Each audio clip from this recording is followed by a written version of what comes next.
Hey guys, Uncle Ray. Welcome to another episode of the Crypto Bellwether. On this channel we cut through the hype and the noise, and I give you the non-biased information you can use to hopefully capitalize on the biggest opportunity in history, and that is this current bull run. Now in this video I want to dive into history and what we can learn from history of older projects that have done really well, and hopefully help give us the probability of some of the next generation projects, right? If you're like me, you've stacked a pretty good bag of older blue chips like HBAR and Quant and Link. But guys, that's not where the big money's going to be made. It's this next generation, the next XRP, the next Quant, the next Link that I'm personally looking for. But one thing that people comment when I make these videos on some of these new projects, because when they launch, they're hot right out of the gate. And a lot of them have been airdrops lately. But what you don't realize is, in the first couple of years, like with XRP, it did a 30,000x. Now, I'm not saying that these projects are going to hit those type of numbers, but you know, just because a project launches and does a 3x, 5x, even a 10x, doesn't mean that it can't go on and run from there. And that's what we're going to talk about. Now, we're going to talk about how it relates to Kaspa in this video, but you can use this knowledge when you're looking at any new project that you're thinking about stacking. Because for me, guys, in this bull run, I've already got some pretty decent bags. I'm looking to stack the new projects that haven't experienced a bull run, still has great hype and utility and everything else. But guys, that's what we all need to be looking at, in my opinion, not financial advice. Anyway, let's dive into history. What you're looking at on the screen is Sol's chart, and it launched in July of 2020. Obviously, that was a bear market, not a thing going on. Now look at this, guys. You could have bought Sol at, what is that, 1 cent? Is that right? I think I'm reading that right. 1 penny. And, you know, anytime during that time, that can't be right. Hold on, guys. Let me make sure. Yeah, 5 cents. You could have bought Sol for 5 cents in the bear market its first year. Now look at this. Right when the bull market started, early on, it went from 5 cents to $47. Now you could have easily sold out and said, dang, what a phenomenal project. Well, it ran from $47, and I'm sure that was a big deal right there. It doesn't look like it, to $112. Then it took off to $157, and then it went over to $50, and then right back down. And now, hopefully, history's going to repeat itself, but it will make a new all-time high. But think about that, guys. If you would have been in the same situation probably as where we are right now, and maybe we're still a little earlier than that, and someone would have told you to buy Solana at $47, you just told them you're out of your mind, right? Look at this pump, $13. You would have still said, man, I could have bought it at 5 cents. I'm not going to buy it at $13.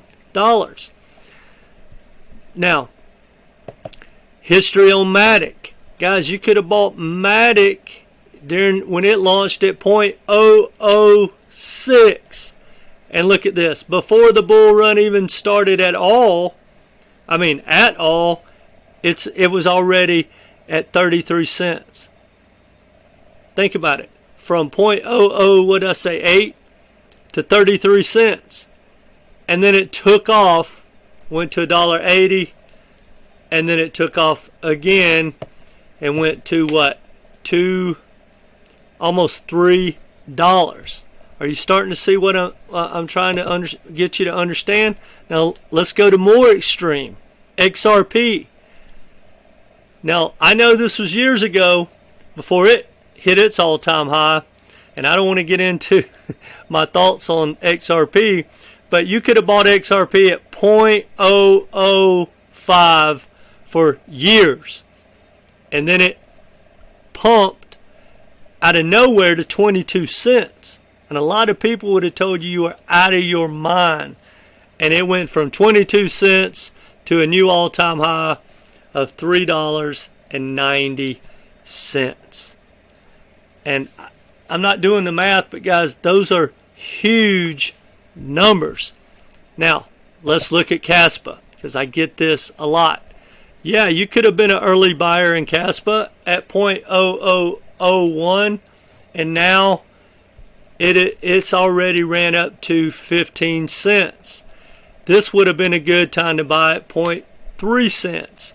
And a lot of people would have told you, just like the history of Solana and XRP, you missed it, right? Well, they told you missed it there. It pulled back. You didn't buy. Told you missed it there. Now it's at 5 cents. I did a video at 7 cents. And people were saying, no, you missed it. Then even at 15 cents, you missed it. Well, then it pulled back to under 10 cents. Did you start stacking? Do you think it's game over? So the point I'm trying to get, and I know I'm rambling on, is Kaspa hasn't experienced a bull run. We are just getting started. It hasn't seen altcoin season. Now, its market cap is 2.8 billion. Now, that sounds high, but let's put it in context. Would you think that as good a tech and as good a buzz and the community behind and the fair launch behind Kaspa, do you think that it should be able to do what XRP did as far as market cap, 6 years ago? I mean, think about that, guys. Well, I think it can. So if it goes to where XRP's old market cap was in 2017, 2018, that's a 46x. Maybe it can't do that, right? But what if it just goes to where, say, Solana went to in the last bull run, right? In the last bull run, not this bull run. That's a 15x, right? Well, no, actually, that's a 15x to where Solana is now. It definitely should be able to go to where Solana is now. If it goes to where Solana went to in the last bull run, that's a 27x. Think about, let's say, MATIC, right? What if it goes to where MATIC went in the last bull run? That's not too big a deal, right? That's a 7x.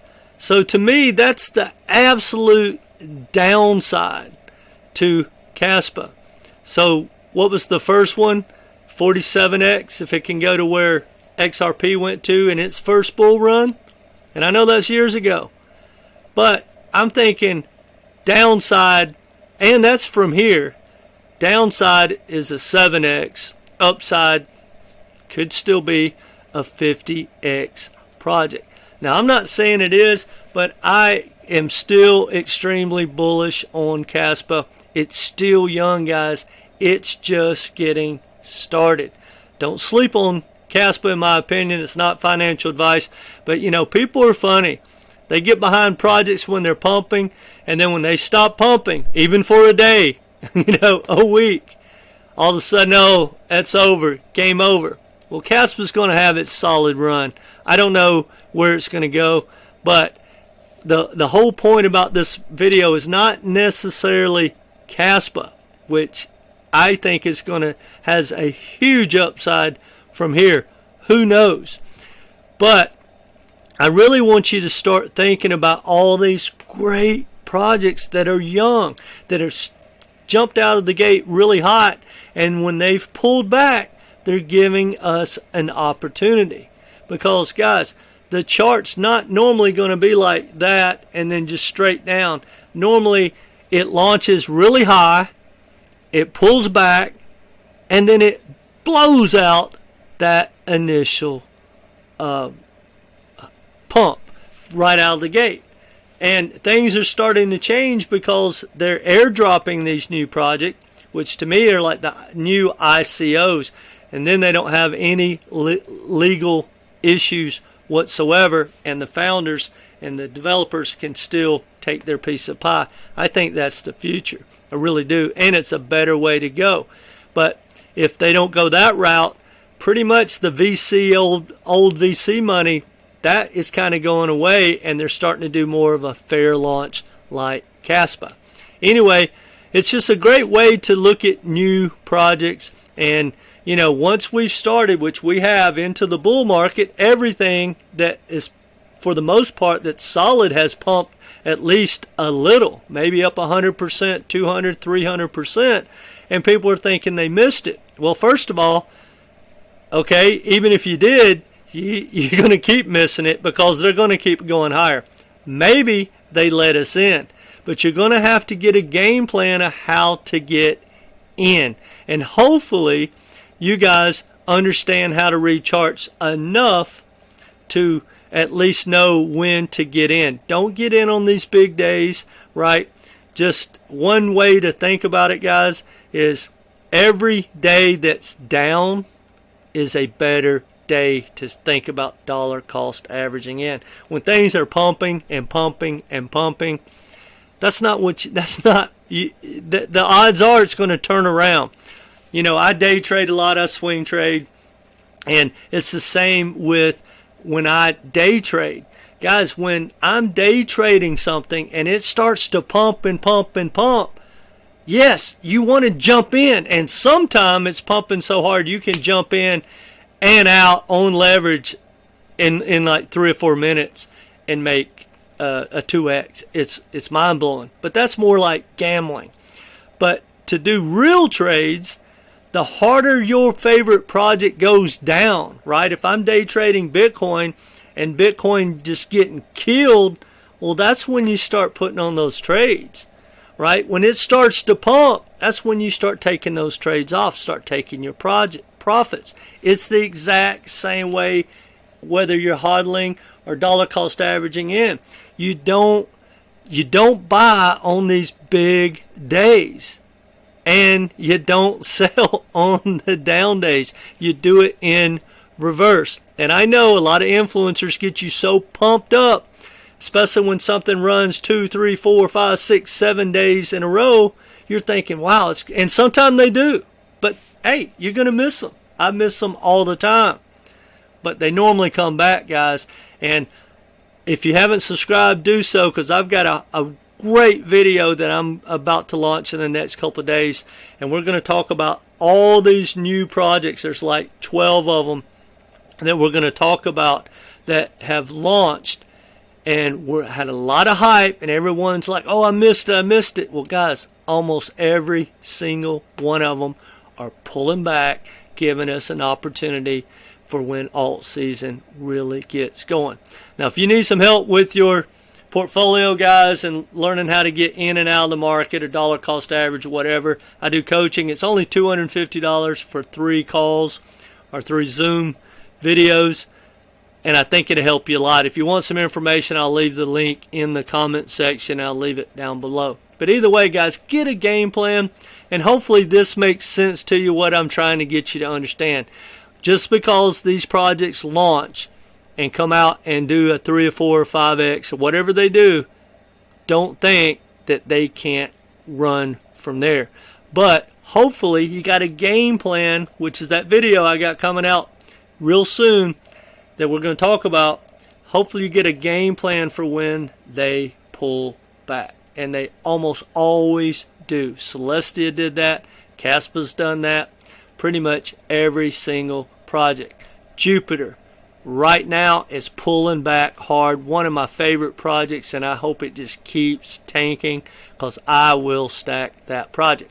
Anyway, that's all I got for you guys. Let me know what you think in the comment section. Any particular project that I should be taking a look at that we have forgot about, or it's not getting a lot of love like Kaspa right now, let me know. Hit that like button. But either way, come back and be part of this community. Take care, guys.